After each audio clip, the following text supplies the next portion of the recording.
Hello everyone, welcome to this course again.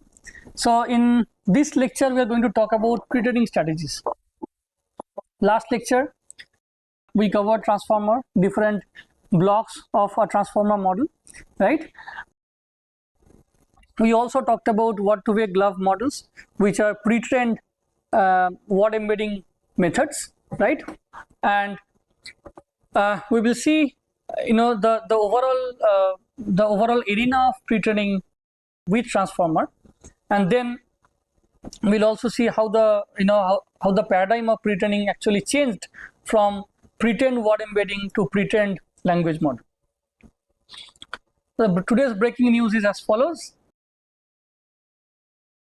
OpenAI on August 6, they announced that now onwards they are going to produce a structured output, right, with GPT-4o. The structured output is basically a JSON structure output, right? You can directly write prompts, you can obtain JSON file, and you can directly feed it into your application. So this will basically be very useful for developers looking to build reliable applications with GPT-4o APIs in the backend.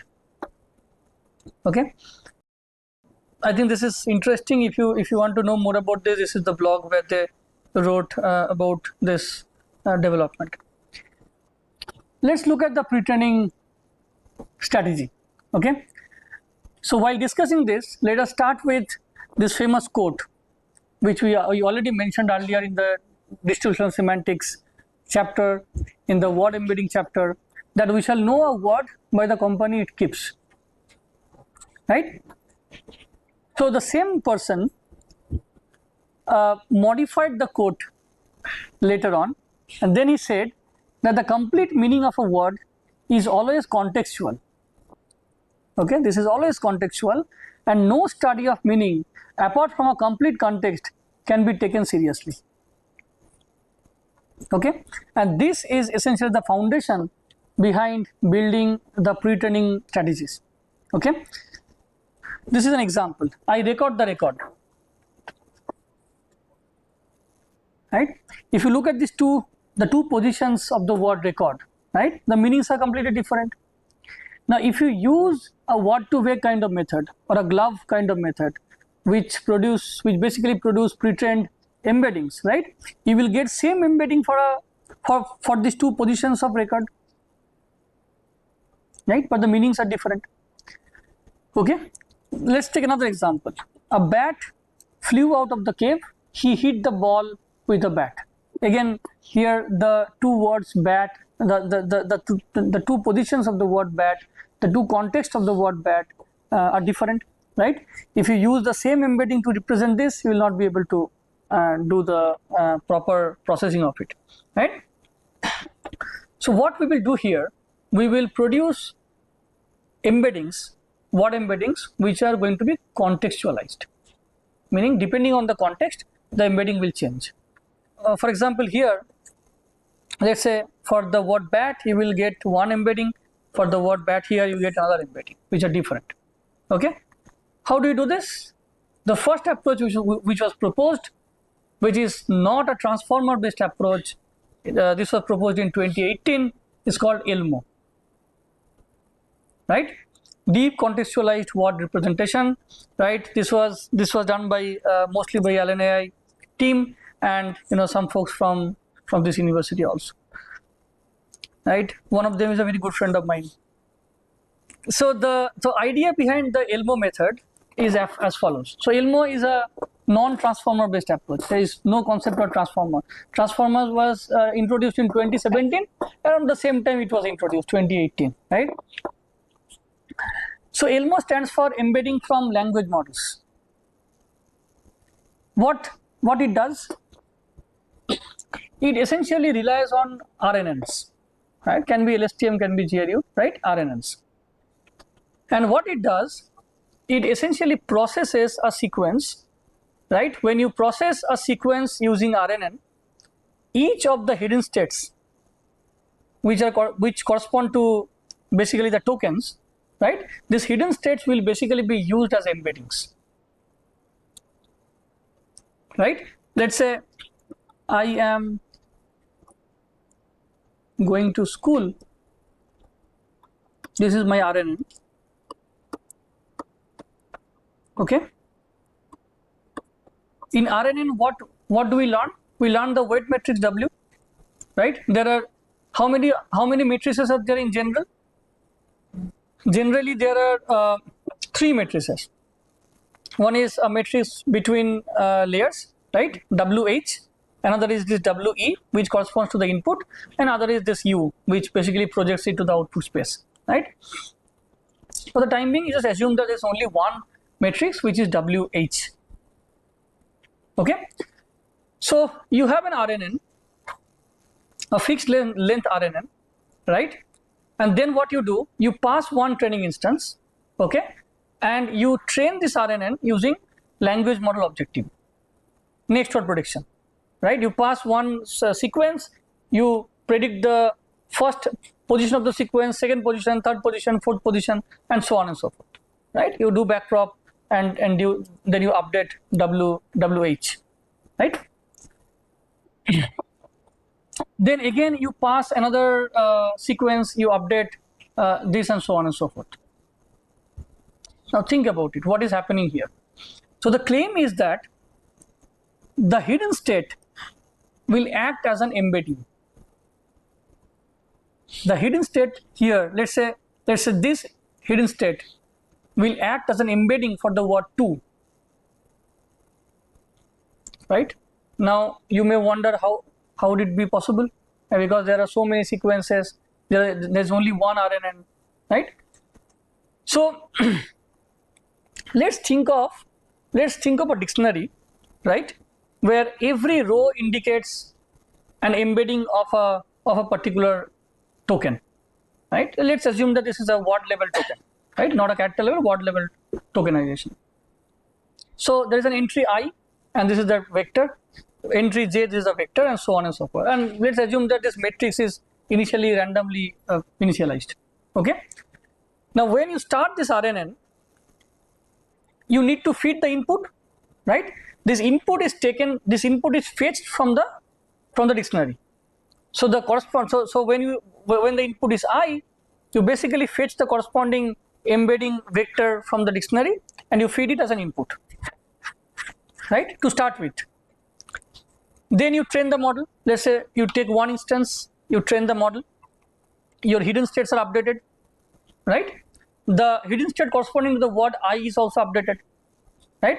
So when the training process is done, you take that hidden state and you replace the previous embedding of I by this hidden state. Done. Another instance, another training sentence comes in, you use the same RNN. Okay, let's say this is C is eating a pizza. Okay, so what you do first, how do you initialize this?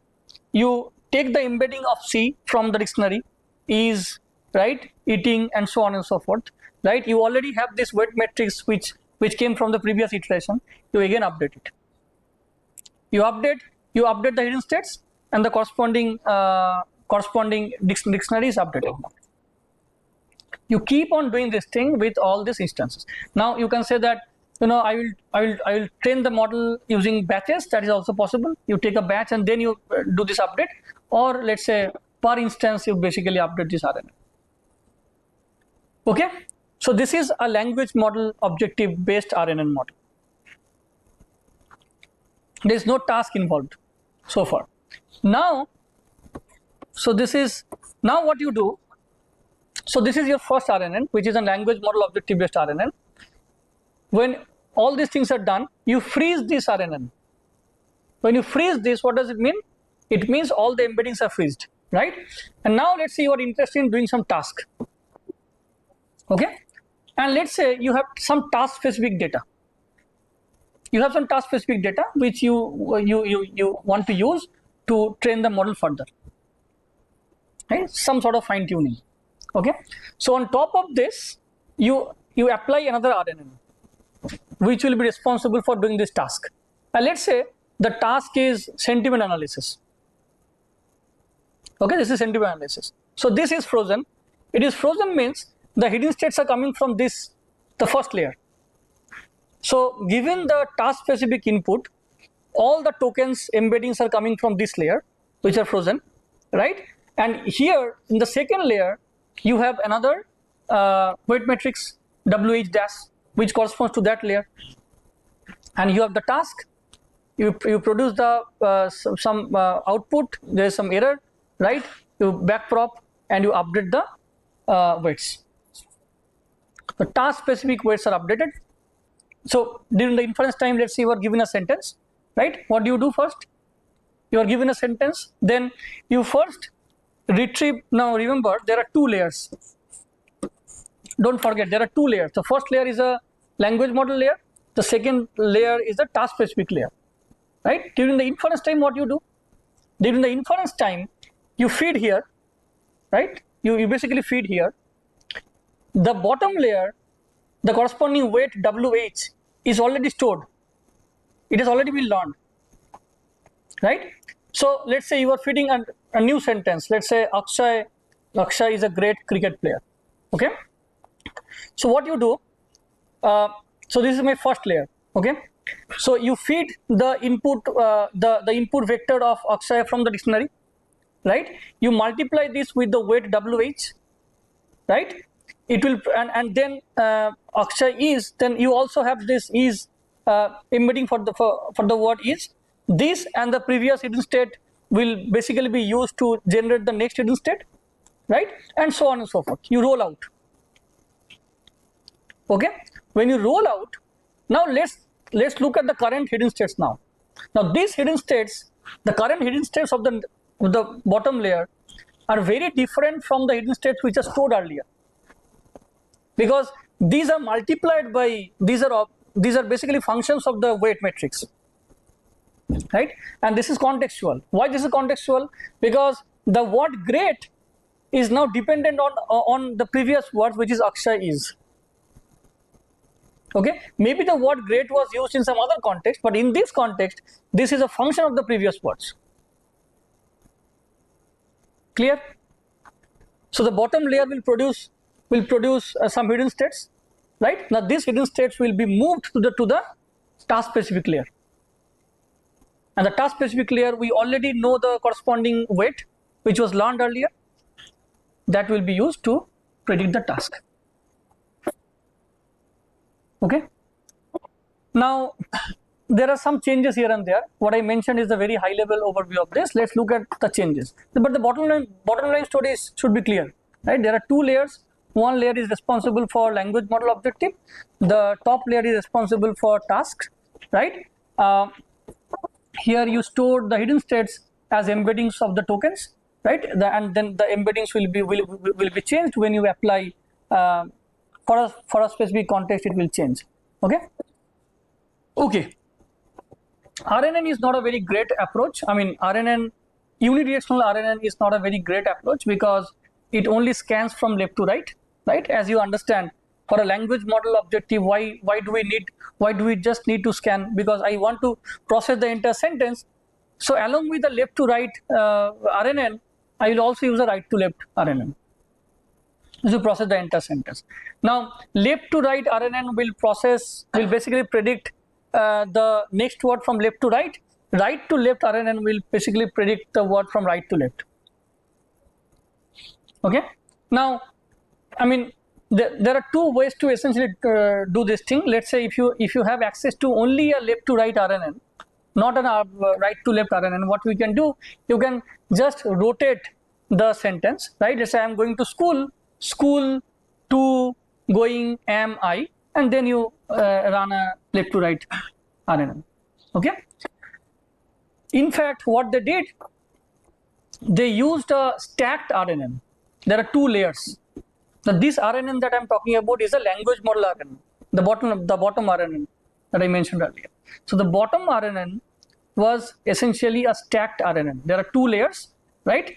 So you see here, this is one RNN called the forward language model. There are two layers, layer 1 and layer 2, right? And this is the backward LM, backward RNN. Here also there are two layers, layer 1 and layer 2, right? A cute puppy and a cute puppy. They were okay, left to right and right to left. Then what is going to be my final hidden state, which I'm going to store into the dictionary?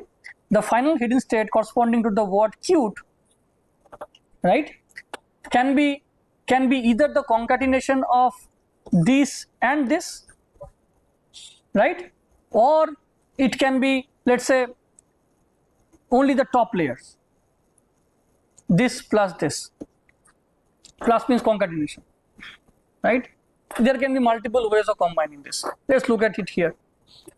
So you have a left to right RNN, okay. Look at this equation very carefully, okay. So this is a language model objective here. So you are given a sequence of tokens T1, T2 dot dot dot Tk minus 1. You are predicting Tk.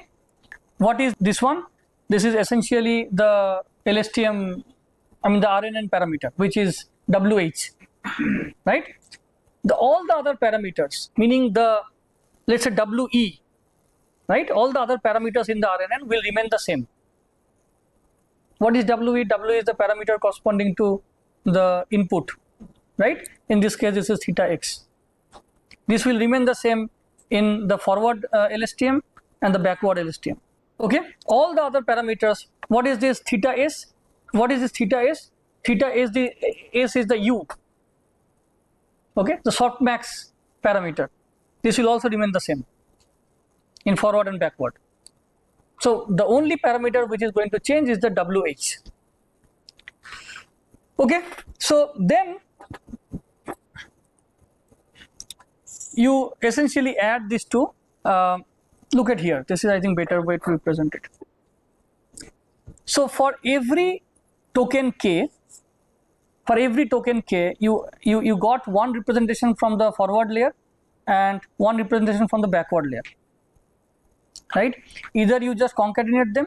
So what they argued is that instead of taking this embedding, this embedding, this embedding, and this embedding, instead of taking 4 embeddings for a particular token, we will only use the top layers, not the bottom layers. Why bottom layers are not that interesting? So after the top layers, we have this U matrix, right, and the softmax. So when you do backprop, right, this layer will be affected more compared to the bottom layer. So task specific weight is just above the top layer. I'll only use the top layers, and the corresponding vectors will be fetched and concatenated. Okay. In fact, what they said is that instead of doing this, you can also add some parameters. So along with this, which is the combination of backward and forward, you add a parameter. Now this parameter is a layer specific parameter. Look at here, layer J ranges from 0 to L, and there are 2 parameters. One is this gamma, one is this S, right? Now this S corresponds to a specific layer and this gamma corresponds to a specific task. What does it mean?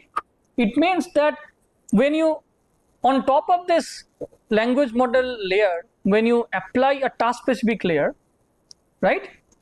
I mentioned earlier that the language model is going to be frozen, right? What they said is that instead of freezing it completely, you add some parameters which will be dependent on the task. Okay, this hidden state will not be updated, but the parameters will be updated. Parameters corresponding to the hidden states will be updated. It means during the inference time, when you feed one specific instance for that specific task, you basically fetch S and gamma. You see, because these parameters are already learned. So now your hidden states are little bit dependent on the parameters of the task.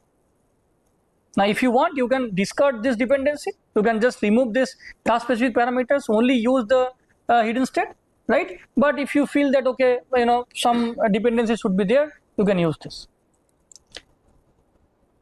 right? Some other properties of this: ELMo uses token level representation. This token is essentially character level token, not a word level token. Okay, so for that they used a CNN, right, 2048 character CNN conv layer, and then some linear projection and so on and so forth. Because character level encoding always helps you overcome the UNK kind of problem, right? Unc token problem. Okay, let's look at the result very quickly.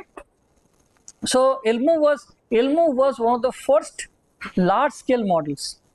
Okay, million size models. I think 90 million or something like that. I forget the exact size.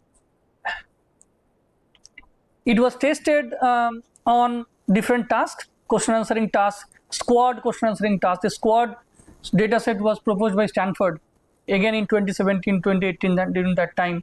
We'll talk about it later. Another task was natural language inference task, right? Semantic role leveling task, co-reference resolution task, named entity recognition task, sentiment analysis task. This SST5 is a very famous dataset, right? And if you look at the results, there is always an increase, right? In fact, in some cases, increase is significant, quite significant compared to the other models. Okay, so this is the previous SOTA output, right? State-of-the-art model, and this is ELMo.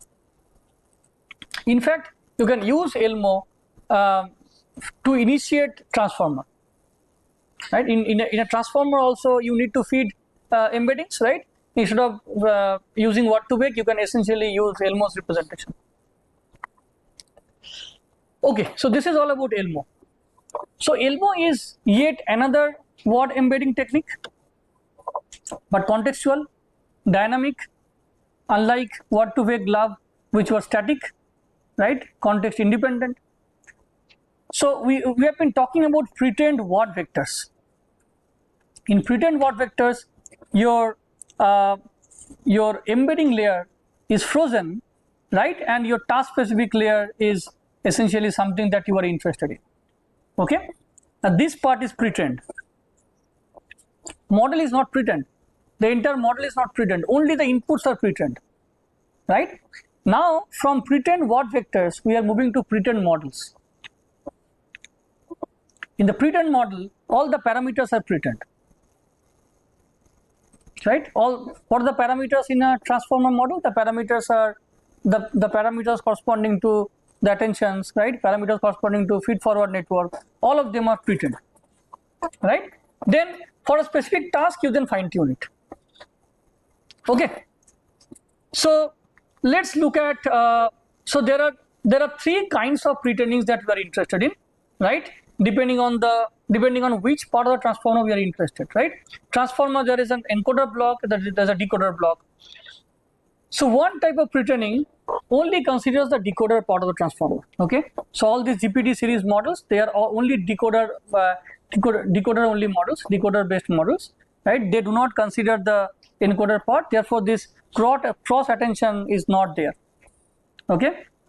The other type of models are encoder only models, where we only look at the encoder part of it, we forget the decoder part, and then we'll pretend an encoder model.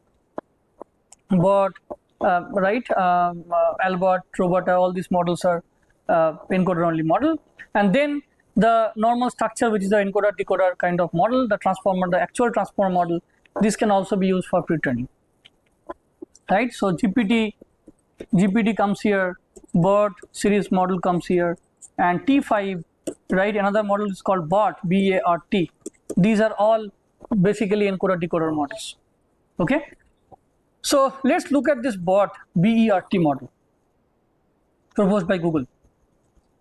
Okay, so BERT stands for bidirectional encoder representations from transformer, and this is the paper.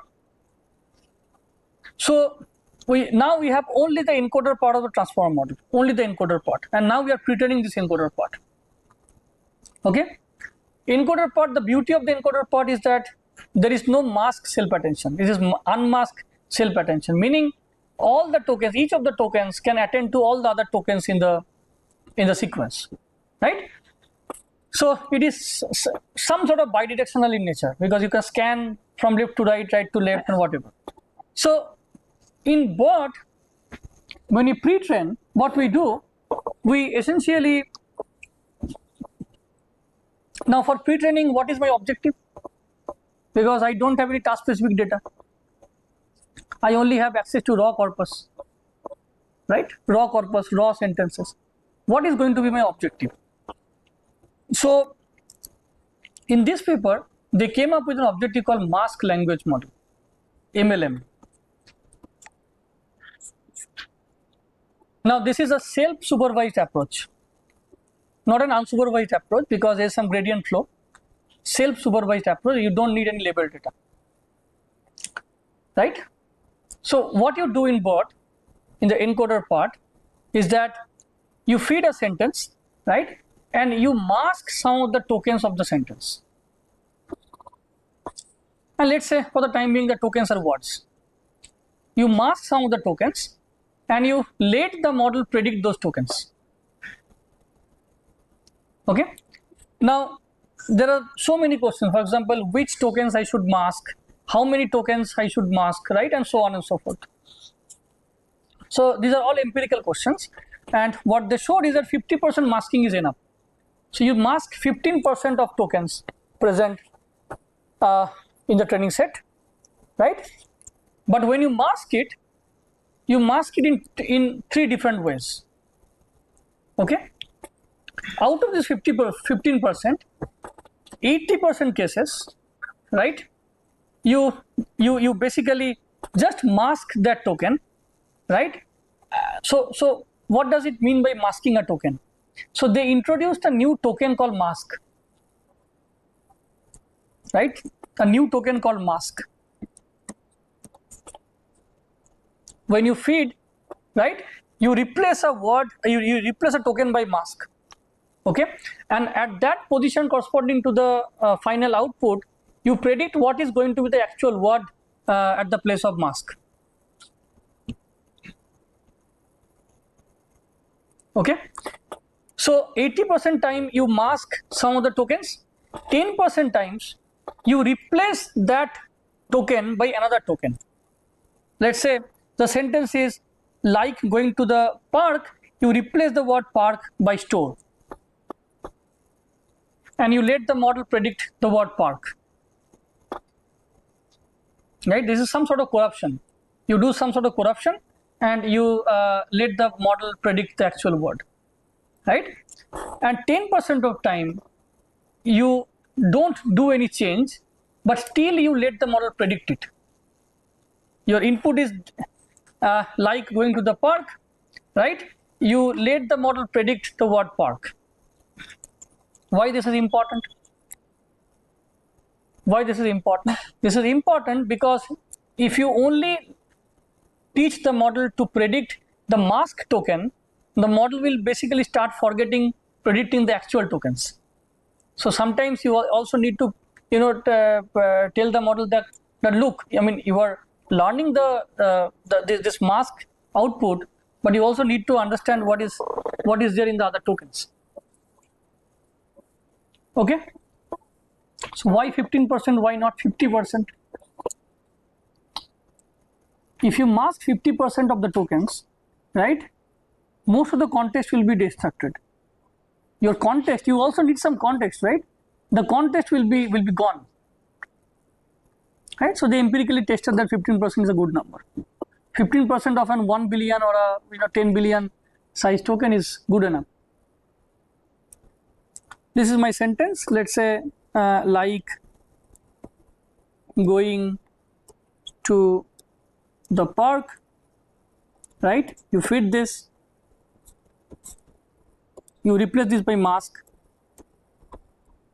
okay, and you want the model to predict like going to the park. So your error is only computed here, not at the other tokens, other token positions. This is very important, right? Now this is not all about BERT. I am coming to the other parts of it. So mask language modeling is clear. So one task is this mask language prediction. Okay, mask language model. So they use two tasks. One is this mask language prediction, and the second is next sentence prediction. What is next sentence prediction? you give two sentences, right? You have this corpus, you know which sentences are there side by side, you know the two consecutive sentences, you take two sentences W1 and W2 and you let the model predict whether W2 will follow W1 or not. So for the training data, what you do, you take those pairs of sentences which actually appear side by side, right, as your positive samples, and as your negative sample you do random shuffling, right, and you basically take those pairs which do not appear side by side. Let's say I enjoy reading the book, right, I finished the novel, these two sentences appear side by side, so the label is yes, otherwise the label is no, right. So these are two tasks and we will do these two tasks simultaneously, meaning let's say the input is I enjoyed reading The Mask, okay, and how to separate these two sequences. This is sequence 1, sequence 2, the novel was great, right. We separate them using another token called ACP, separator. The separator is a new token like a mask token, right, and again you may have a separator here,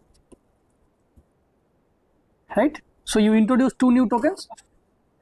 Along with this we introduce another token called the CLS token, and this is prepended with the sequence. This stands for classification.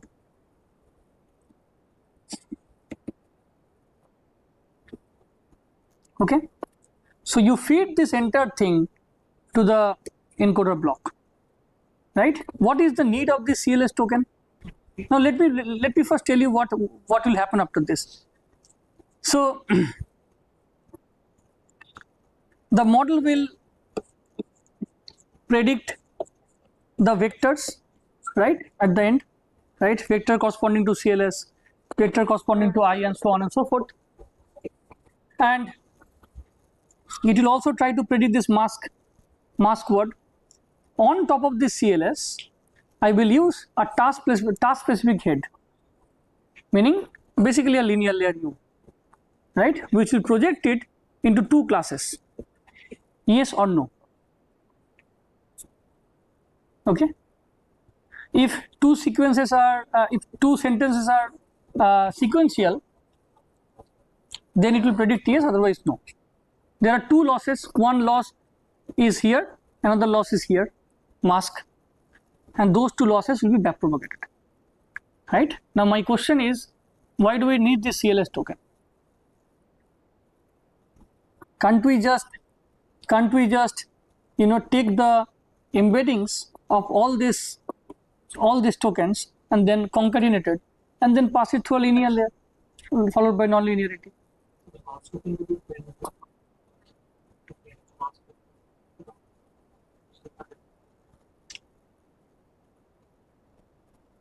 Okay, what he's saying that we can't take the concatenation because we don't essentially know this one, the actual mask token, right?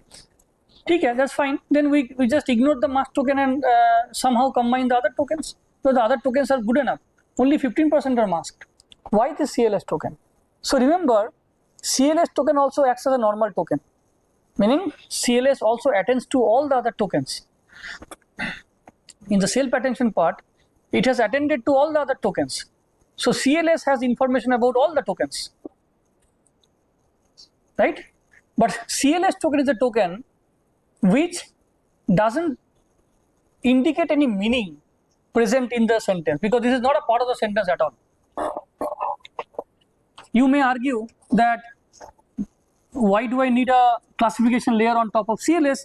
I can have a classification layer on top of I or on top of read. They have also attended to all the other tokens, right? But they themselves have some meanings. A CLS is a token which is not present in the sequence at all. So it is not biased. That token is not biased. The CLS token is not biased to any of the other tokens present in the sequence, whereas the token I is biased towards itself. Attention score would be high, right? In fact, there is another plus point, behind using CLS for the classification. How many weights you are incorporating here?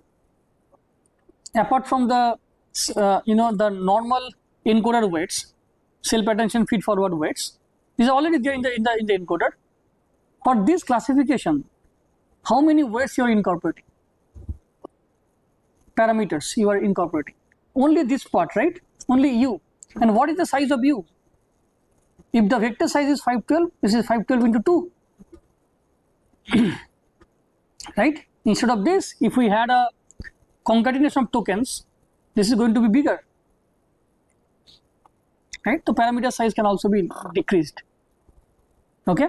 Now, this error, which is the task specific error, will get back propagated end to end. Right? The error related to this mask token and the error which is there on top of this CLS token, those two errors will be back propagated end to end, and all the encoder blocks will be updated. Okay. Now this is encoder. You can use this encoder block for word embeddings also. Like ELMo, you can use BERT for contextual word embeddings. Okay. All right. So this is the graphical depiction. Look at here. E0, E1, E2, E3, E4. Basically, you want to E4, right? From this to this is one sequence. From this to this is another sequence. This to this is another sequence, right? My dog is cute. He likes playing, right? You have a positional encoding, right? So in here they introduce another encoding called the segment encoding. Segment encoding is just indicating whether this is this token comes from the first sentence or the second sentence, right? So segment, this is A and this is B. Right? So positional encoding, segment encoding. Then from that you also have this token normal token encoding. This can come from ELMo, can come from word to wake, and so on and so forth.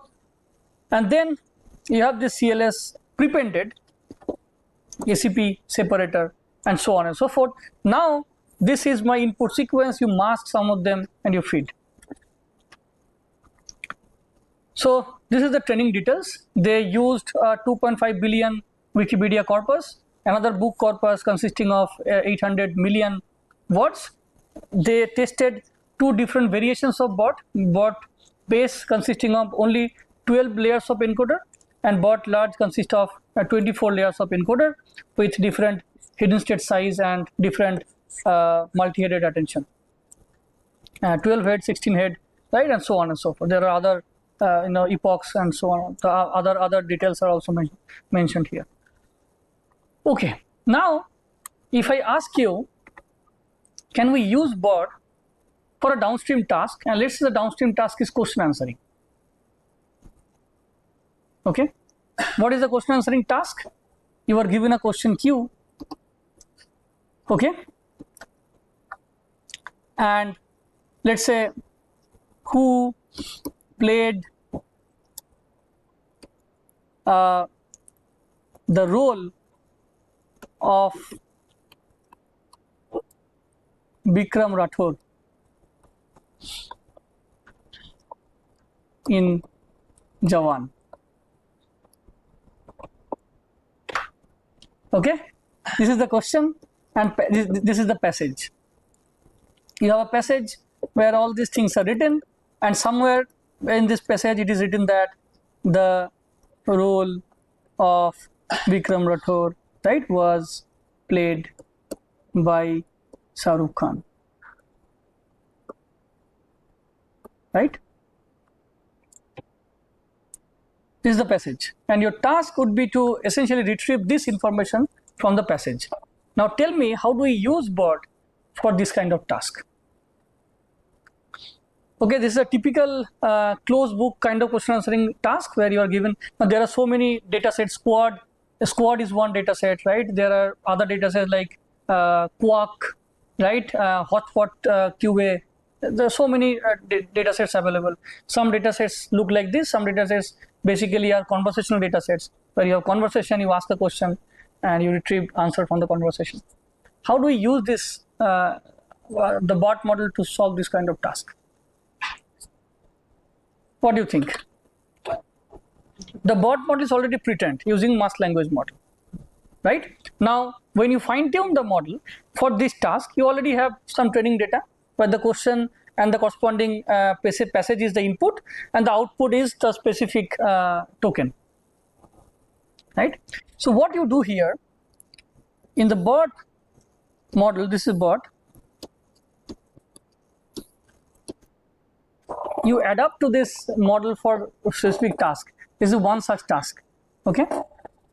So during training, you feed question Q, right?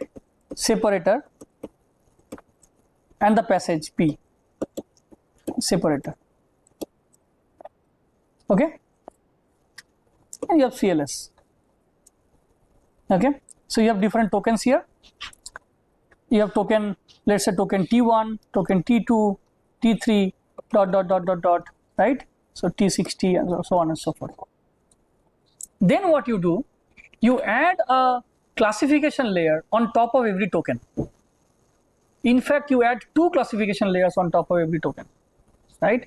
One classification layer will be responsible for, I mean, you can think of this specific phrase as a span, right? So this is start of a span, this is end of a span. So here in this passage, there is this word called Shahrukh Khan, right? And the corresponding embedding of Sa, corresponding embedding of Rook, corresponding embedding of Khan will also be present here, right? You maintain two different classification heads. One classification head will basically keep track of the beginning of the span, and other will keep track of the end of the span. Let's say you have C1, let's say CB, CE, okay? So CB for all these tokens will be 0, 0, 0, 0, 0, 0 during training, right? And for the word Sa, right, CB is going to be 1 and CE will be 0. And then the Rook will be 0, 0, Khan will be 0 and 1. And the remaining will be 0, 0, 0. This is my ground truth data. I want the model to predict these labels, right? Now you feed the input to the model will produce the embeddings, right? And those embeddings will be fed to the classification layers. Classification layers will essentially produce some probabilities. There are two probabilities. One is the probability that the current token is act as a beginning, and the current token acts as an end, right? So my hope will be that the token correspond to Sa is going to be the PB for the token Sa is going to be 10 to 1, that tends to 1, and the PE correspond to Khan tends to 1, right? If it doesn't happen, then there's a loss, and that loss gets back propagated, right? Task specific layers, meaning these two layers, right? These two layers will be mostly updated, and the other pre-trained layers can also be updated. Okay, so the model is now adhered to a specific task. When a test sentence comes in, a test sentence, the test question and the passage, what do? You use this pre-trained model, pre-train followed by fine-tune whatever the model that is there, right? You pass the sequence, right? It will produce B and PE for all these tokens, and our task would be to maximize what? the task would be to basically figure out two such positions such that PB times PE will be maximum.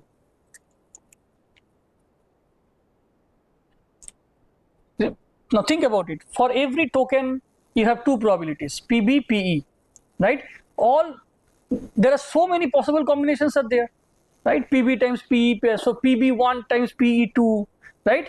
PB3 times PE1, and so on and so forth. All these combinations are possible. Which combination I will take? I will take that combination where number one, the end token, I mean, let's say you have chosen I and J as two different positions, right? And PB comes from I and PE comes from PE comes from J. J should always be greater than I, of course, right? The end token should come after the beginning token, right? This is the first condition, or whatever, greater than equals to, because only one token can also be possible. Okay, and then considering this condition, then I want to maximize this probability, PB times PE. Now you may ask that in a passage there are multiple appearances of the word Shahrukh Khan, so which one I will consider, right? So generally you consider the beginning, the first appearance of the word Shahrukh Khan. Okay, so in this way you can essentially use a pretend BERT model for a downstream task like question answering task, which apparently looks very different from the pretending objective, right? Now this is all about BERT. It was tested across multiple tasks, right? This question answering task, natural language inference task. Remember, for each of these tasks you need to adapt your model accordingly, right? This is this Scola benchmark, which is a corpus of linguistic acceptability. It basically indicates whether a sentence is grammatically correct or not, right? STS benchmark, SPET, RET benchmark, and so on and so forth. And it showed that BERT large significantly improves the tasks, right, compared to the other baselines, which was SOTA at that time. It also beat the GPT-1 model. Okay, BERT had been one of the state-of-the-art models till 2020, and following BERT, there were approaches like DBERT, RoBERT, right, Tiny BERT, where people started squeezing the model, right, making the model tiny. Then this RoBERT paper says that the BERT model is under-trained. You need to train them, more and more, and so on and so forth. There are papers where people essentially feed a lot of training data across multiple tasks.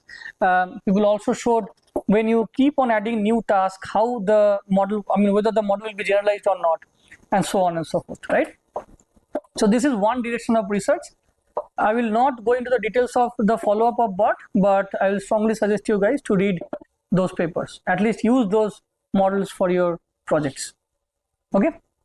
With this, I stop here, and in the next lecture, we will try to address the other types of pretendings like GPD and T5. Yeah? Thank you.